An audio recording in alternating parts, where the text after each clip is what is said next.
What's up, everybody? So today it's crazy. It's a Friday morning. Starting some new projects I'm really excited about. And overall, I just feel blessed. And my last video I talked about not simping, and so people it's like a first journey to not being a simp.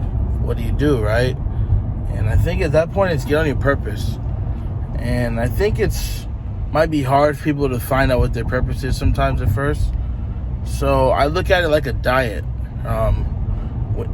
Before you actually, if you ever met with a nutritionist before, the first thing they tell you to do is, hey, eat normal for 3-4 days to 7 days, but just document everything you eat. Because they want to weigh you every day, and they want to see what you're naturally eating and see how your body's affecting that, right? So when you talk about your purpose, it's just like a diet in a sense. How do you align what's right for your body? You got to monitor what you're putting in it and what you're exporting out, and then what's the results. So if you look at your time like that, the tool for that is a schedule. And I think in the past I've never been good at making a schedule, sticking to a schedule at all.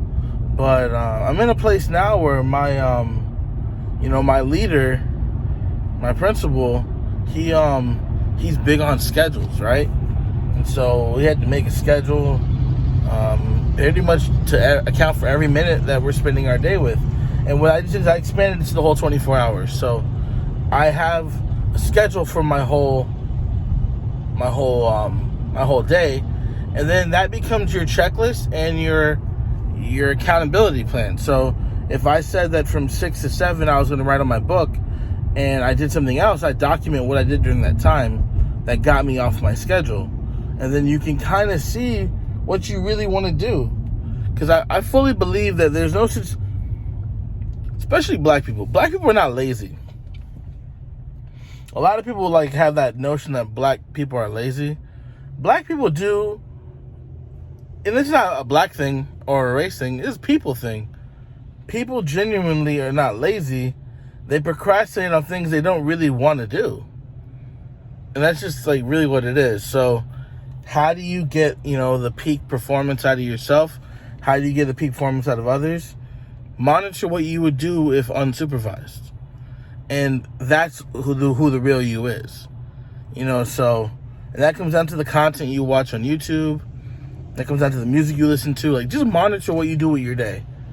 Most likely you're going to seek things that give that dopamine release of pleasure, and you're going to do it.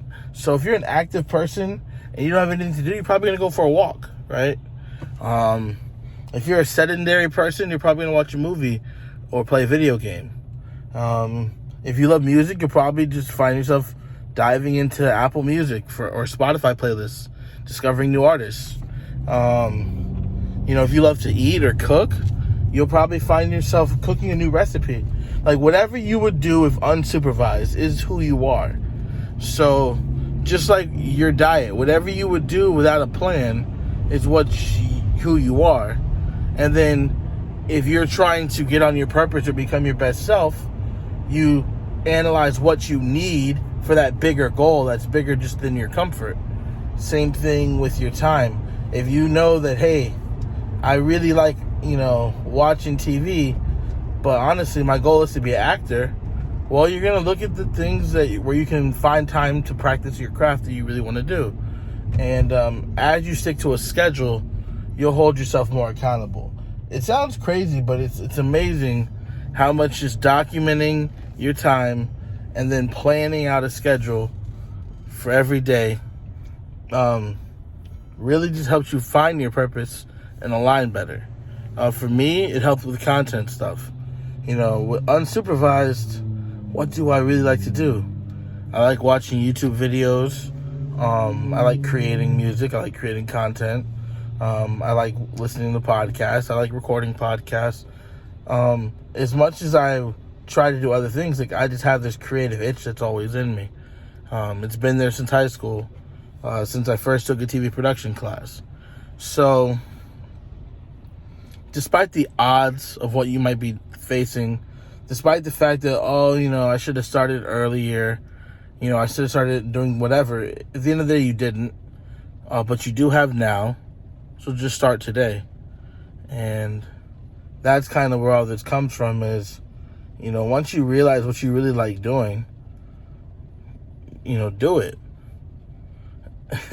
And there's two different sides to that notion of, what I want to do makes money, you got to be logical, right? So I'll say this. When it comes to your job, you may not like your job, but you're also doing that job for a reason. You might have to suffer some consequences for lack of proper alignment to your purpose earlier in life. And you may have to work a job you don't like. But that's okay, because as long as you're scheduling time towards what you care about, you're going to feel better about it. So you may not like your 9 to 5, but if you schedule that for 3 hours you're working on your passion, the 9 to 5 isn't so bad. And sometimes it's not the job. It might be the boss. It might be the location. It might be the coworkers. But the actual work that you are doing, you actually do enjoy that work. It's just a scenario. So then you have two options. You can work on your relationship building skills, or you can find a new location. But it's hard to just say that anything is wasted time. I mean, you could literally have a job you hate, but if it's financing your dream, it's not a waste of time. You only waste the time you don't schedule. And I had to learn that. And it's crazy because there's days I even try to, I'll consciously try, okay, I'm going to schedule a block of time I call it on my calendar focus time. And I'm going to see what I do in that time where I don't have my reminders and my this and that. And I'm telling you, I get more done when I have it blocked out by 30-minute chunks with alerts and reminders of what I want to do. Because it's like I set the goal, and then the schedule reminds me of, hey, dude, these are your goals you set. So if you're going to not be accountable to yourself, if you're going to lie to yourself, then, who are you going to help in life? You got to help yourself first. So, and helping yourself starts with the schedule. So, have a great day, everybody. Be blessed. If you'd like a suggestion, I use Microsoft Outlook. You can use whatever tool you want. I use Outlook and sync it to Apple Calendar. But, I should really highly suggest you do it. Like, comment, subscribe. And if you have any questions, leave a comment below. I'll respond to it about, it's help, auditing your time and really aligning to your purpose. That's the main goal. Finding your purpose and getting at it. We have one life to live. Let's not waste it.